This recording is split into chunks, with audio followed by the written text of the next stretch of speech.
मेरे बच्चों क्वेश्चन है solve 3x plus 1 upon x plus 1 plus x plus 1 upon 3x plus 1 is equal to 5 upon 2। So बच्चों इसको solve करना है और x का वैल्यू बताना है। बट यहाँ ध्यान से देखो, यहाँ दिया है 3x plus 1 upon x plus 1 और यहाँ दिया है x plus 1 upon 3x plus 1। दोनों एक दूसरे का क्या है, रेसिप्रोकल है, राइट। तो हम लोग क्या करेंगे, हम लोग यहाँ मान लेंगे let 3x plus 1 upon x plus 1 is equal to y।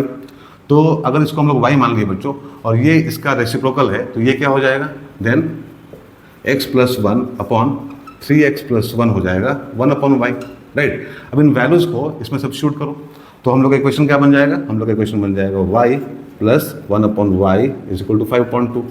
अब इसको सॉल्व करो बच्चों, तो देखो यहाँ हम लोग को मिलेगा y square plus 1 upon y is equal to 5.2।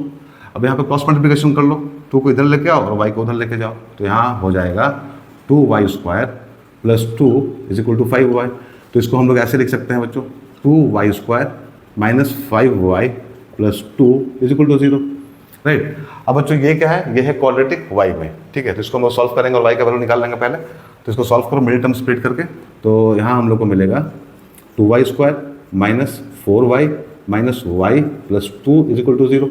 अब देखो यहाँ से 2y कॉमन लो तो यहाँ होगा y minus 2, sorry y minus 2 हो जाएगा, यस बच्चों y माइनस 2, और यहाँ पे माइनस 1 कॉमन लो तो यहाँ हो जाएगा y minus 2 is equal to 0। So यहाँ से हम लोग को मिलेगा बच्चों 2y minus 1 into y minus 2 is equal to 0। तो दो ब्रैकेट हम लोग को मिला, ठीक है बच्चों, दो ब्रैकेट हम लोग को मिला।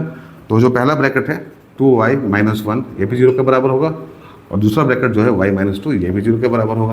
तो यहाँ से y का वैल्यू हम लोग को मिलेगा 1/2 और यहाँ से y का वैल्यू हम लोग को मिलेगा 2।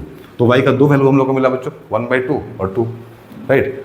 बट ये हम लोग का आंसर नहीं है बच्चों, हम लोग को यहाँ पे x का वैल्यू बताना है। सो यहाँ पे हम लोग क्या करेंगे बच्चों, y का जगह पे 3x plus 1 upon x plus 1 substitute करेंगे, क्योंकि बच्चों हम लोग का एजम्पशन था पहले, ठीक है।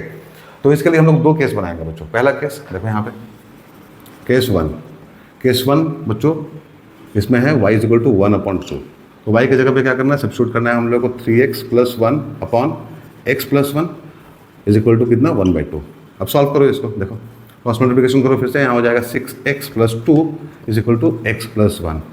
अब यहाँ होगा बच्चों, इधर आएगा तो 6x माइनस x कितना होता है 5x, और ये इधर जाएगा बच्चों 2 तो हो जाएगा -1। सो x का वैल्यू यहाँ से हम लोग को मिलेगा -1/5, राइट। x का कितना वैल्यू मिला बच्चों हम लोग को -1/5, ठीक है। तो पहला वैल्यू x का हम लोग को मिल गया। अब केस 2 हम लोग यहाँ पे लेंगे बच्चों, केस 2 इसमें लेना है हम लोग को y is equal to 2। Again y की जगह पे सब्स्टिट्यूट करो 3x plus 1 upon x plus 1 is equal to कितना 2। तो यहाँ हो जाएगा 3x plus 1 is equal to 2x plus 2।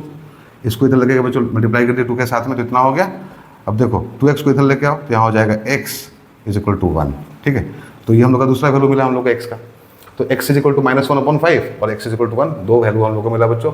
सो हम लोग का फाइनल आंसर क्या हो जाएगा, फाइनल आंसर होगा हम लोग का x is equal to -1/5 and x is equal to कितना 1, राइट। तो बच्चों उम्मीद है आप लोगों को समझ में आ गया होगा। अच्छा है तो लाइक एंड शेयर कर देना। Thank you very much.